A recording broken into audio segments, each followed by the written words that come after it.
Moving the needle on founder failure, one conversation at a time.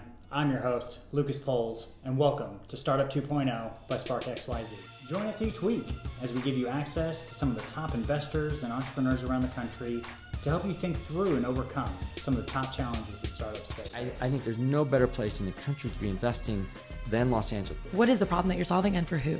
Like, what is that specific pain point? Sometimes when a company is not listening to its customers and just thinks it knows better than its customers, has a really, really hard time finding product market fit. I want to see somebody that isn't going to stop. You know, this person, you just feel like they're gonna make it work.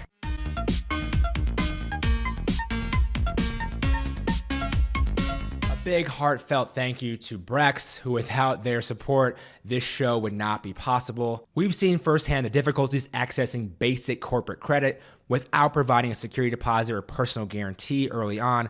As companies grow, managing expenses has become more difficult and time consuming, which is why we've partnered with Brex to offer a corporate credit card that is not personally guaranteed, offers higher credit limits, provides auto reconciliation, and integrates with ERPs using receipt capture. Brex is the credit card of the startup ecosystem, and we highly encourage you to check them out. Thanks for jumping on the show. Appreciate it. Great to be here, Lucas. Nice to see you. Awesome. Well, so traditionally where we like to start out is want to hear more about you, more about your fund, just kind of want the whole rundown of Howie is.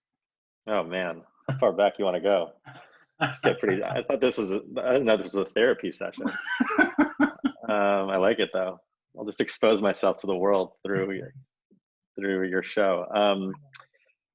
So I run a venture fund called Alpha Bridge Ventures, along with two partners, and sort of the culmination of 10 years of being in venture capital, and sort of had two big epiphanies of the first 8 or 9 years of being in venture, which were effectively there's this really unique untapped opportunity between seed and Series A, in terms of this disproportionate relationship between valuation and risk, as well as Series A goalposts getting moved back and companies wanting to be in the best position to raise a large A with less dilutive A with the right partners. Mm-hmm. And so they wanted just a time extension to get there. So historically, bridge rounds or post-seed rounds, or these rounds between Series A, would indicate that the company was distressed or looking for resuscitative capital to keep their head above water, which maybe during this COVID period is kind of happening. But pre-COVID, it was there was this behavior that was happening where founders were raising a small round between seed and A. They had a clear line of sight to Series A. They probably could even raise a small A, but they needed a small they wanted to raise a small injection of capital, $1 million, $1.5 million, to bring on some strategic hires to put them in a better position to raise a larger, more non-dilutive A, and to have time to build relationships with the right Series A leads. So I thought that was really interesting, and no one was really playing in that space, and we were paying 2x from seed. So these were valuations that range from $12 to $20 million. But I believed, and my partners believed, that there is the risk was mitigated by an order of magnitude, because most of these companies had something built and most of the times had something in market. So we could assess, the founder team. We could assess how they, their previous use of proceeds. We could assess the unit economics. We could assess their traction. We could assess their margins and customer acquisition costs and LTV. I mean, we just had the luxury of having so many more data points to look at, which made me feel way more comfortable from an investor, and which mitigated the risk. So stage focus is between seed and Series A. And then we had a second big epiphany, which was, there's a lot of VC firms that are out there that have platforms to help the companies grow, and no one was really focused on the people behind the companies grow. And so we took a pretty heavy interest on founder mental health and wellness. We're all prior entrepreneurs and solo fund managers and have deep empathy for the founder journey. We know what they struggle through. We know what they give up, because we've gone through it ourselves, and we wanted to build a platform to support those founders, to help them be in the best position to win in their Series A and beyond. Nice, super exciting. Yeah. So you invest in one of the, I think, kind of one of the better spaces, because the jump to seed, from seed to Series A, is literally one of the most difficult in the startup world. Though when I talk to people at Series B and Series C, they say the same thing. But so very interesting space. Like, what is a deal that gets you excited? Like, what would be something that you're like, oh, okay, like this. Like, is it just the metrics that look good, the team looking solid to be able to take them to the next level? Like, what gets you excited about actually making that investment? It's a very different answer today than it was probably 5 years ago. Today, I mean, not even like because of what we're in, but it's really people. And, I think a lot of investors talk about, investing in the people. Pre-Series A, because you just don't, I have in post-seed, you have more metrics than at seed and at pre-seed, but you don't have the kind of numbers that you have in like Series B or Series C, where, really the later stages becomes very like transactional, like numbers on a page and how's the company performing, and you can make assessments, extrapolate from that. But before pre-Series A, it's all about the people. And when you have enough interactions with founders, and you take enough pitch meetings and you have enough conversations with them, and you have enough portfolio companies under your belt, you kind of get, I don't want to say it's pattern matching, or I don't want to say it's like confirmation bias or success bias, but you start getting a sense, because you can sort of extrapolate from the winners of your previous portfolio companies. You can start to see like the characteristic traits, the way they talk about things, how they answer questions. Are they, have they proved out all their assumptions and suppositions? Are they problem solvers? Are they first principle thinkers? Are they critical thinkers? And there's ways to get this out of founders by asking the right questions.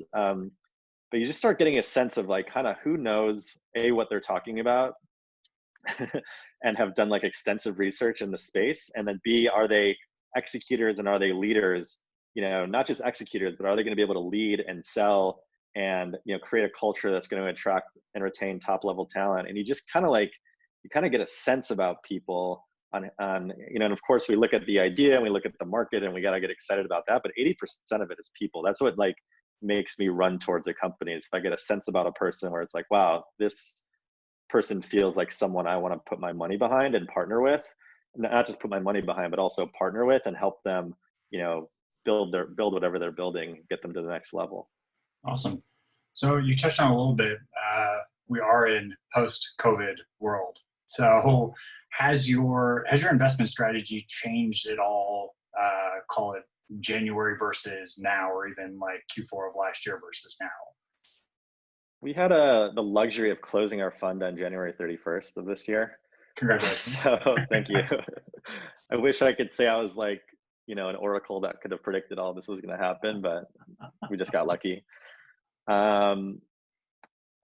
So yeah, I think our investment, we slowed our cadence down significantly since when this happened, because it was just like, let's see where, like, so much was unknown and so much is still unknown. But in those first few months, it was just like, wow, yeah, this feels irresponsible to invest money right now, because we just like, there's so much uncertainty and there's so much panic and there's so much hysteria. Like, we don't know where where the dust is going to settle, and particularly with like all the PPP loans and all that whole debacle is crazy. So we kind of just pushed pause for a minute and wanted to focus on, because we're halfway deployed on this fund.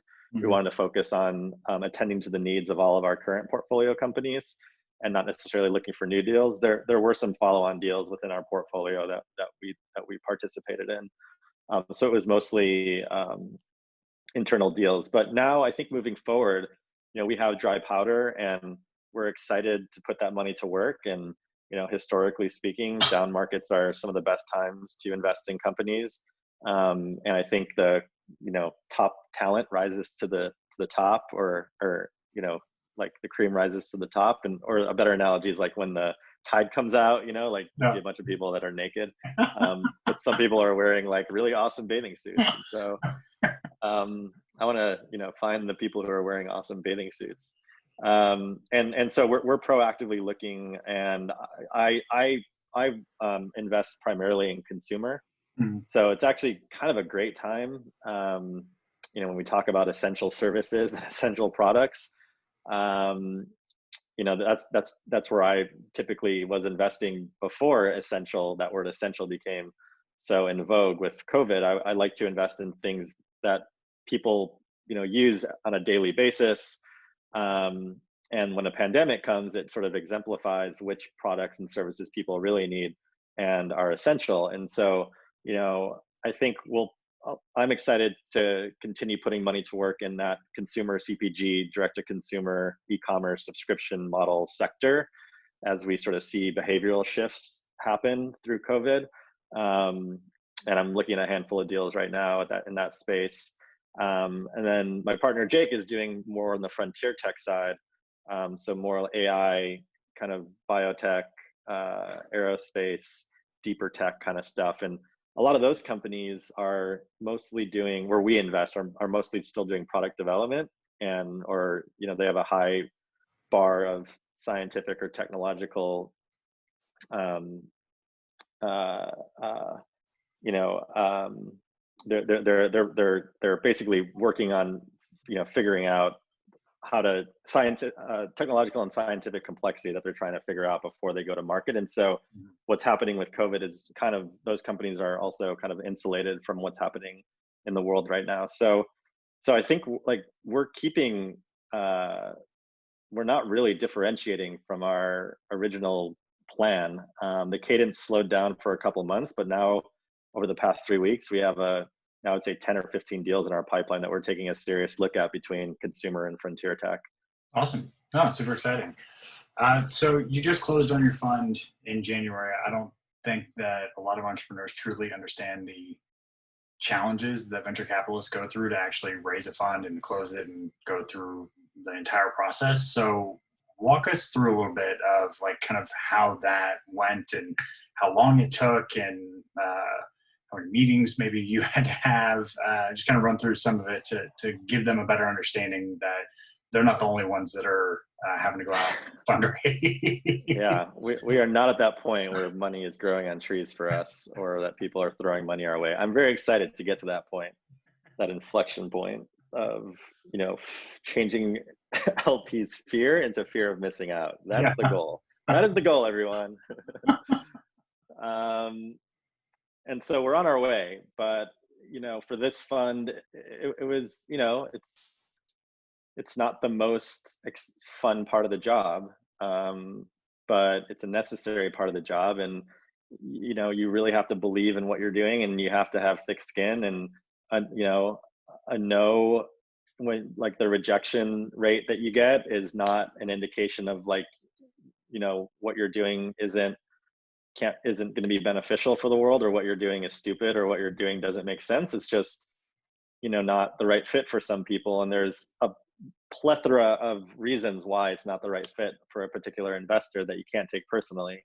Yeah. Sometimes it's hard not to take it personally, but so, you know, with that mentality, it's just a numbers game, and it's you know, you want to find value add LPs, you know, who can be helpful with the portfolio. So you try to be selective. At the same time, you want to meet your goal and be done with the fundraising process as quickly as possible.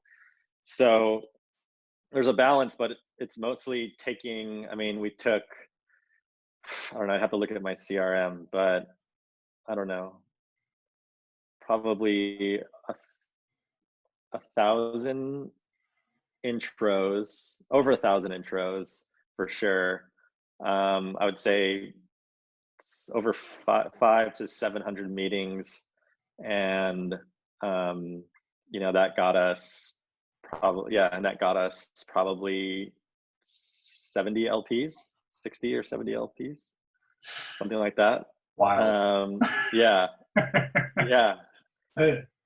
It's even funny, like even what you just said, like, is exactly what we tell founders. right? Like it was the exact same thing. It's like, look, don't take it personally just because this specific investor doesn't actually, like, maybe it's not the right fit for them. Like it doesn't mean that it's personal towards you. It's just, you're not in their investment criteria.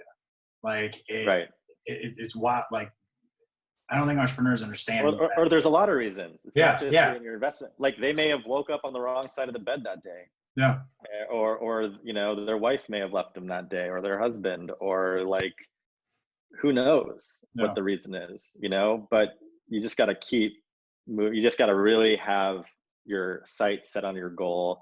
And I also think it's important that you can learn from every single meeting. I mean, we must have revised our deck. Like we had over 50 iterations on our deck just by just by having meetings and like, looking at, it's hard to sort of elicit negative feedback from people, but sometimes I'll just, on a pass, if I have a relationship with the investor, or even if I don't, I'll just ask what didn't resonate for you? Like, was something unclear? Just kind of, if you have any constructive feedback, let me know. And some of them would respond, some of them wouldn't. But you're sort of learning as you go what narratives are hitting, like what are like what makes sense to people and what are converting, and then what's just fluff. And so you have a deck and you have a story, and I think through the entire fundraising process, you're just chipping away at that deck or that story, at that iceberg. And then at the end, it's just like this, it's like, it's like a ice carver. So you have a block of ice, like what you start with, and you're like trying to sell people a block of ice, and they're like, oh, I don't really want it. But then you keep carving and carving, and after a year, you have like a beautiful like ice swan. And everyone's like, yeah, I would buy it. I would get into that ice swan. A piece of that ice swan. That is an incredible analogy. Oh God, awesome. Cool. Well, okay, let's switch gears a little bit. Let's get away from maybe a little bit of the VC stuff, and let's talk more about the platform stuff that you do, because like I've personally been to one of your retreats that I loved. I've never had such an incredible just pause from life to be able to be like, oh, okay, like let's think about things, and let's think about wellness, and how can I translate this to my portfolio companies. So let's talk a little bit more about kind of your objectives with the platform, what you guys end up actually doing with it, and kind of dive into some of the details. Sure. As I mentioned, we deeply care about, and we understand and we acknowledge what founders give up and in their personal lives to run their companies and to achieve the impossible.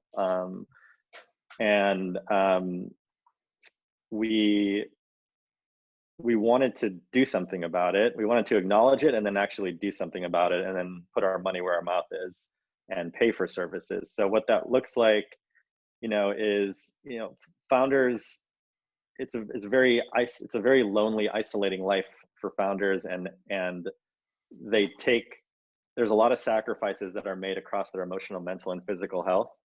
And so, we thought, and we've experienced it ourselves, and it's, we're very shameful, prideful creatures. And so we don't want to go out and talk about all the things that aren't working for us personally. We have to, come off like everything's great and we're crushing it mentality and like all this stuff, which is just, a false reality. And so everyone's kind of living in this false reality. Is a very taboo subject to talk about your feelings as a founder and to talk about like what you're actually going through, but like everyone was going through the same thing to varying degrees. So we wanted to kind of expose that, number one, and give permission to founders. So we thought, as a VC, like we have deep empathy for what the founders are going through and the founder journey. So first of all, let's just acknowledge that. We know what you're going through. Let's bring this stuff up to the surface. How are you? What do you need personally to be, like, what are you struggling with?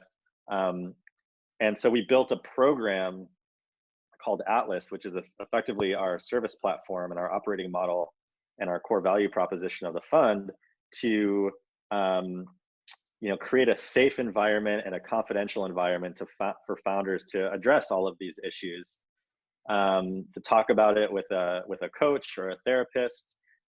We have a network of over 75 coaches that range from executive coaches, therapy, nutritionists, sleep coach, you name it. to kind of address the specific needs and the specific challenges that founders are going through. And yeah, we just we really believe that once founders, to simplify it, if founders are happy and healthy, there's really a much larger chance for them to build a long-lasting, sustainable, successful company. And we need to meet the unique needs of each specific founder. So there's not a one-size-fits-all model. So we learned very quickly that outside of creating like a safe and trusted environment for founders to work on their problems, we also have to custom tailor the program to each of the founders' needs, so they can get so they can get the resources that are applicable to their specific company and to their specific life and to their specific body and mind and so forth. So yeah, we actually brought on a woman who has a PhD in clinical psychology, concentration, organizational behavior, and development, who built this program from the ground up and runs it for us. She's our head of platform, and she's also a partner in the fund now. And it's been going incredibly well. The response has been overwhelming, so much so that there was external demand from other VC funds and other accelerator programs and other founders outside of our portfolio that wanted access to these services. Because the truth is, these services are not accessible, they're not affordable, and they're not custom tailored to the founders' needs. And we wanted to, really address all three of those things underneath this one platform called Atlas. And yeah, it's been going great so far, and founders have really experienced a ton of benefit from it. And we've definitely proven out the model.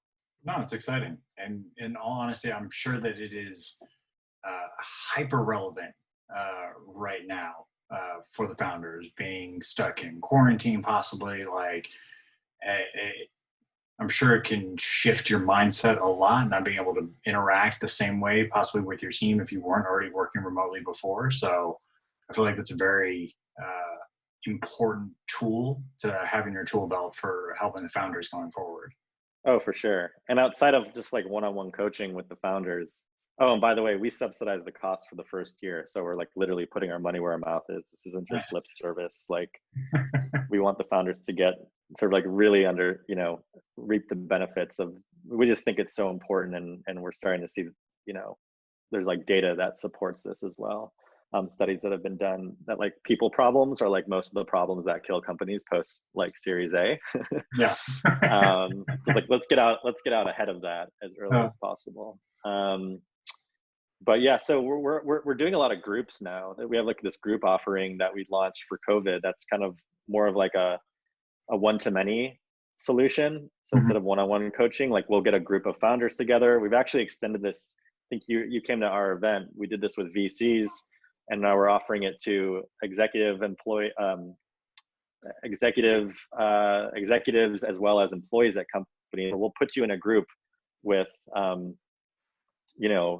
similar people that are that you identify with, whether it's a founder of a VC or an employee or an executive, whatever.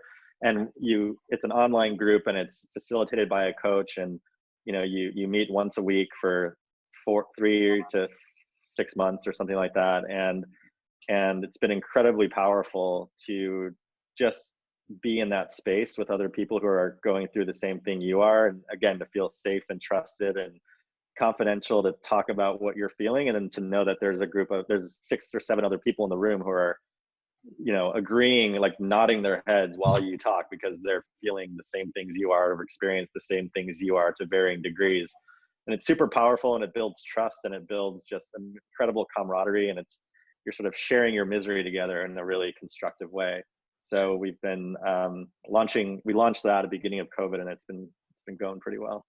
Nice. Yeah, I think one of my favorite things when we went up to the Bay to do that was actually the peer group, when we all sat around with everyone in very similar spaces and not allowed to share anything because it's the point of a peer group. But I found it very enlightening and very comforting to be able to talk very freely in that space.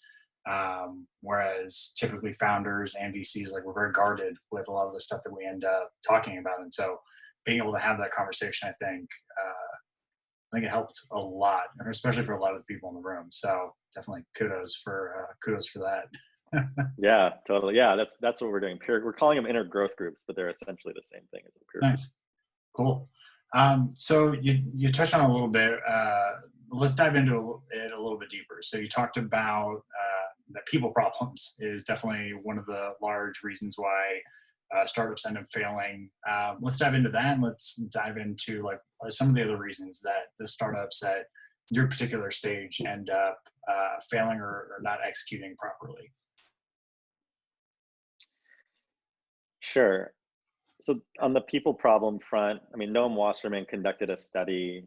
I could send you the link, or go across 10,000 founders and leader types, and he concluded that like 60% of companies that fail in their growth stages attribute some kind of people-related problem or co-founder conflict to the primary reason of failure. So I think it's it's important at every stage. And again, it's important to kind of get out ahead of this stuff early. But we're talking about stuff like personal burnout, anxiety, stress, co-founder conflict. Are you communicating with your co-founder and your team properly? And then like culture building. So like, do you understand sort of the tenets of how to build a culture that's going to attract and retain top level talent? And, because, have like talent is what I think is probably the most important thing, talent acquisition at any stage of the company, but particularly in post Series A. And then it can just, that all of that can be sort of distilled down to like, again, feeling good every day, just like waking up and feeling good and being in a good mood. Are you sleeping right? Are you eating properly? Are you meditating? Do you feel centered? Do you come to work and do you show up every day in a way that's going to be helpful for the company and helpful for your team? And it's surprising like how many of us don't. And we just kind of like, we oscillate between good days and bad days. And, and so what we say is like, well, there's things that you can do like functionally that can like put you in a good headspace and a good mind space, a good body space, a good emotional space. Like, should work on these things because as a leader of your company, like people look up to you. Mm-hmm. And so on the people front, that's like super important. I think at any stage. And, some other challenges that I see where we invest in this post-seed round, outside of people, I think it's really important to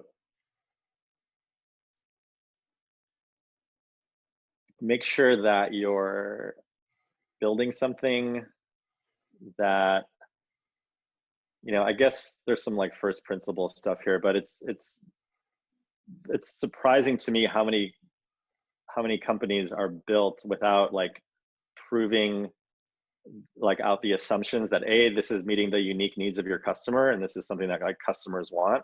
And like Paul Graham used to talk about like having one customer that's not your friend or family love your product, that's like creating a 10x amount of value in their life is better than having a product that creates like incremental value for like 100 people. Mm-hmm. Like true product market fit is trying to get that one person who like was like, wow, how did I live without your product?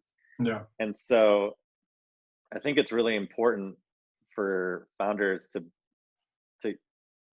build that and to achieve that level of product market fit, and then also to have a viable business model behind it. So, that's another, I think things are changing in the world, and well, obviously, and then but before COVID, even in the public sector, with WeWork and all these tech companies that were just, optimizing for growth and top line revenue. And like, we've heard it all before, that doesn't indicate success. That doesn't indicate long-term sustainable success, and sort of the cat's out of the bag. Like, you really have to have foundational business model tenants in place to get to profitability, be sustainable, be a healthy company.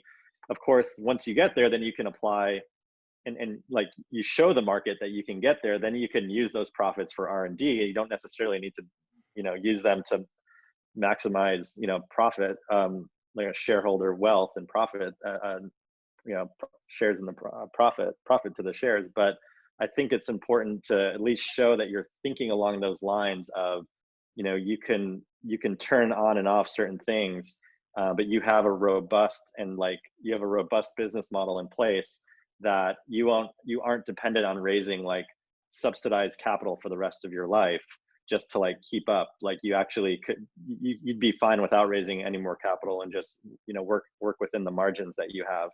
So I think that's like really important now for investors, at least particularly in the consumer space, which is where I play, to make sure that the founders understand, what a viable, profitable business model looks like, and understand how to get costs of acquisitions down and how to increase LTVs and how to, really play around with margin to make sure that they have something that can sustain the test of time without being so reliant on like always having to raise the next round to justify, markup valuation to their former, to the GPs who just invested in their last round, so that like, they can justify those markups to their LPs. It's like, let's get out of that sort of snowball of just like, the flywheel of VC investing in markups and like justifying it by top line revenue, and kind of like maybe slow down a little bit, which feels like things are happening just organically with COVID, and like build something that's going to be really organically good and self-sustaining. That's honestly, I started to notice even last year, like the people were, once WeWork went IPO or tried to, and they saw what was going to end up happening. Like there was definitely a shift that started getting back to like, oh, like we need to actually look at metrics, because if it doesn't work now, it's not going to work at scale. Even if you grow a lot, it doesn't end up working. You're just going to continue to burn cash. But I think you're absolutely right. Like COVID really sped that up, because there isn't as much funding available to the founders now. And so the ones that had solid fundamentals in their actual venture are like, oh, okay, like cool, like let's just cut our burn and we'll still be okay, because we can cut and we have enough runway to be able to run through it, because we actually have a functioning company rather than just one that is purely built on growth that the numbers didn't add up. And by the way, for those companies, there's more optionality within the funding landscape, like non-dilutive options for them. Lenders won't touch companies that don't have these healthy business models underneath them. Like they just, yes, they're looking at growth, but they're also looking at, a bunch of other metrics that really matter. And so when you look at when the VC,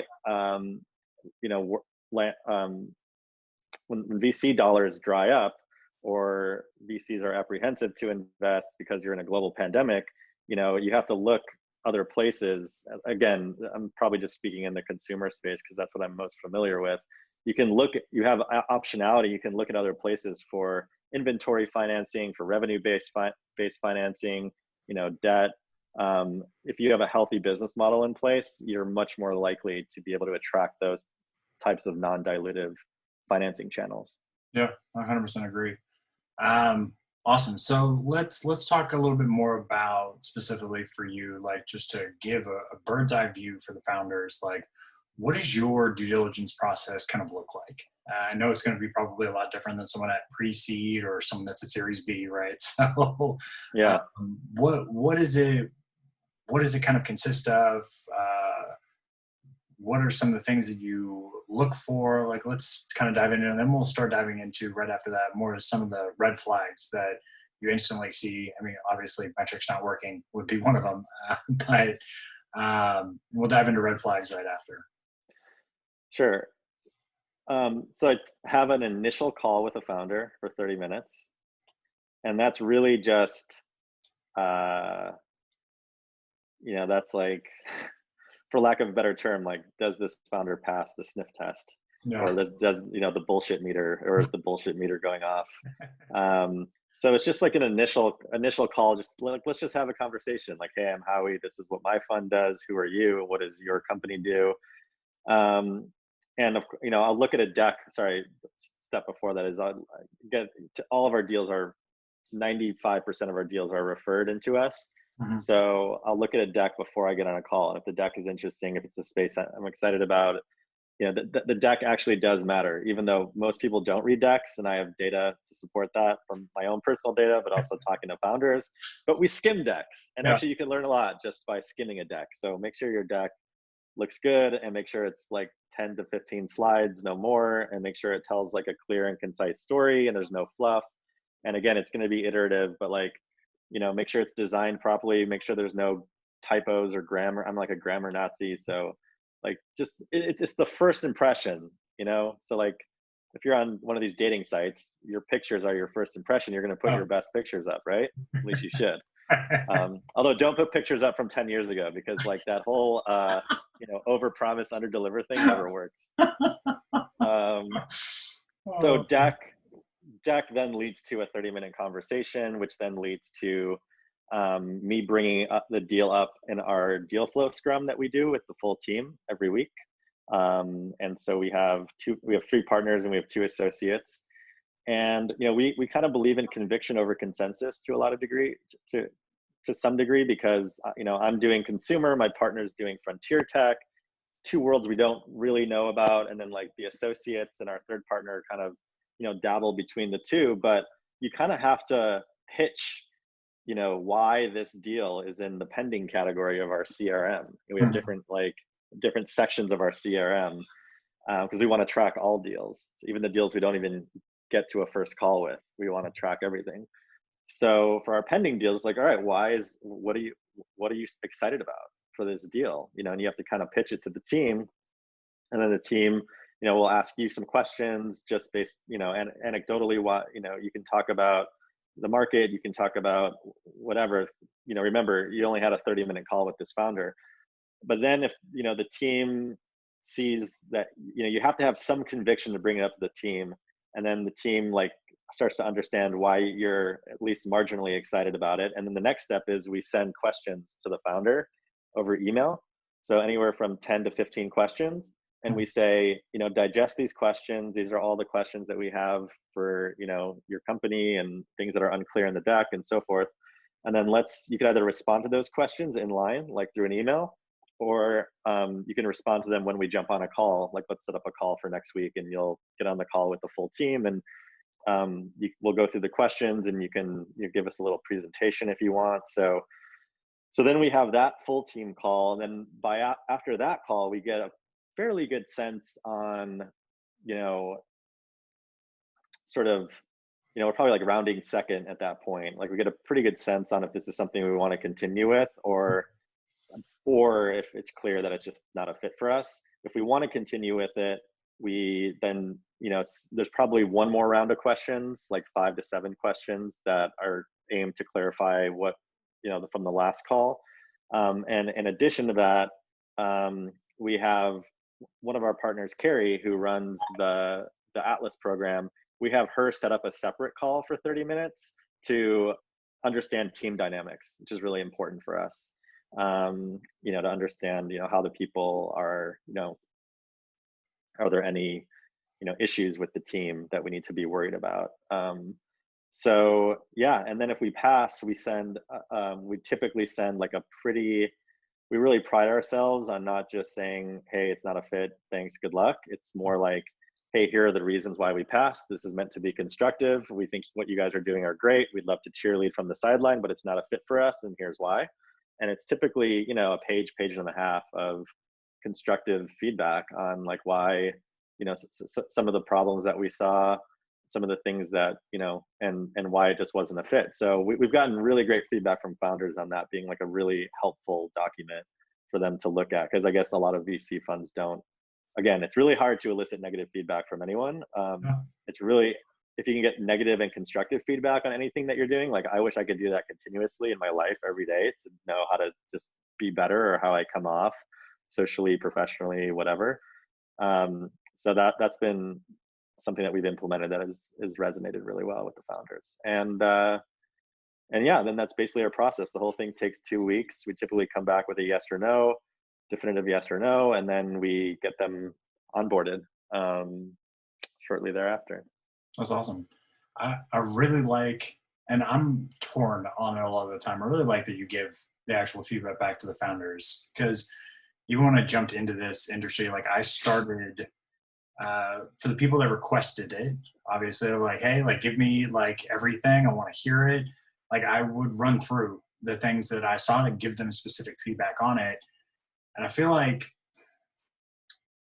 maybe like a year ago, I feel like I slowed down on being able to actually communicate those items to some of the founders, because the amount of times that people, like the founders, a lot, this isn't just a founder, there's more of a people challenge, is that it can be challenging to take bad feedback without getting defensive, and being just open to it. You have to be very disciplined to be able to actually hear and be like, okay, is that relevant for me or is it not? And either accept the feedback or not, which is both are fine. But a lot of time what would end up happening is that people would be defensive. Like I had someone yell at me. I'm like, what? Like what? Like why? Like this is like, just because I'm saying it does not mean it's the actual truth. Like right. A lot of people pass on Uber. Like, yeah, exactly. Like yeah, Uber, Airbnb, like all of it. Yeah, everyone. Yeah. You know, which is, you know, there's probably like a normal distribution curve between like the major, you know, funds on Sandhill Road that, you know, like got Google right but missed on Facebook and missed on Uber, or got Facebook right but missed on Uber and missed on Google, or got Airbnb right and missed. So it's like there's not one firm that has hit on all of them. So, you know, but you learn from it. And but yeah, but we really care about that, like continuous feedback loop and continuous improvement kind of thing is really important, just like as a general principle of the fund and a value of the fund. Yeah. Also, like that you touched on the piece about the deck, the short, concise, like easy to read, understandable, and that it is important.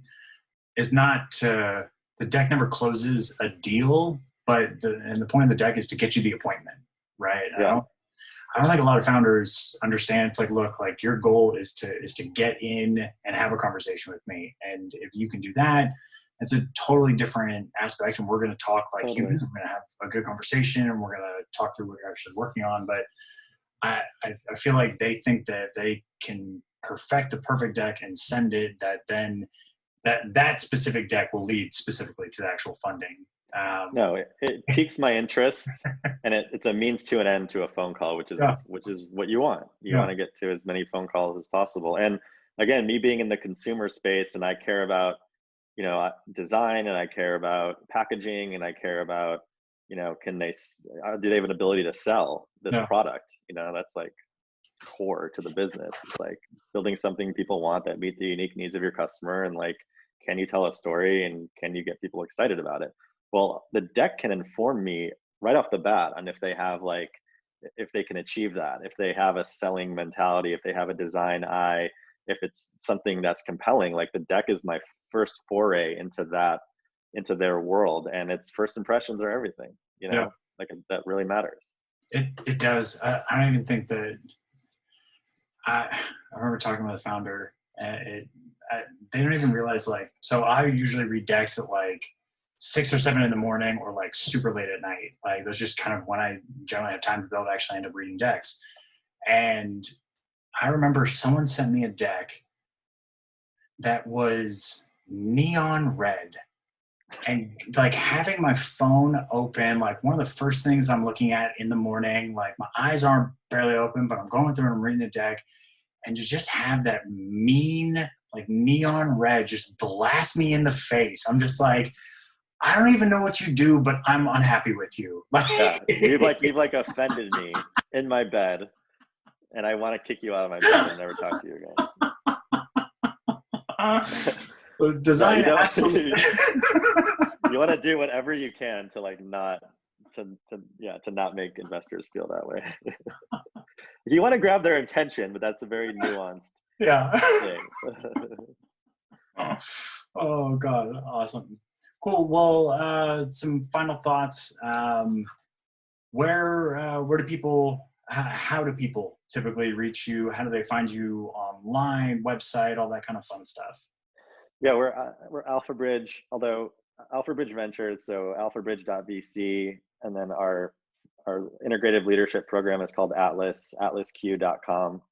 Although I will give a disclaimer here and caveat that we are going through a rebrand, and so we're converging Alpha Bridge and Atlas under the same name. Nice. I don't want to reveal it yet, but we're going through that process, and so in about 3 or 4 months, all those sites are going to be inactive and obsolete. But we're going to come out with a press release, and hopefully it all makes sense. But like right now, it's too. People aren't like it's too confusing for people to connect Alpha Bridge and Atlas. So we just thought let's keep them. Yeah, let's put them under one. So we're excited about that. So stay tuned.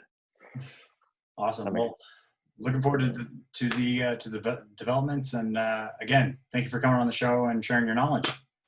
Yeah, great chatting with you, Lucas. Thanks for having me. Of course.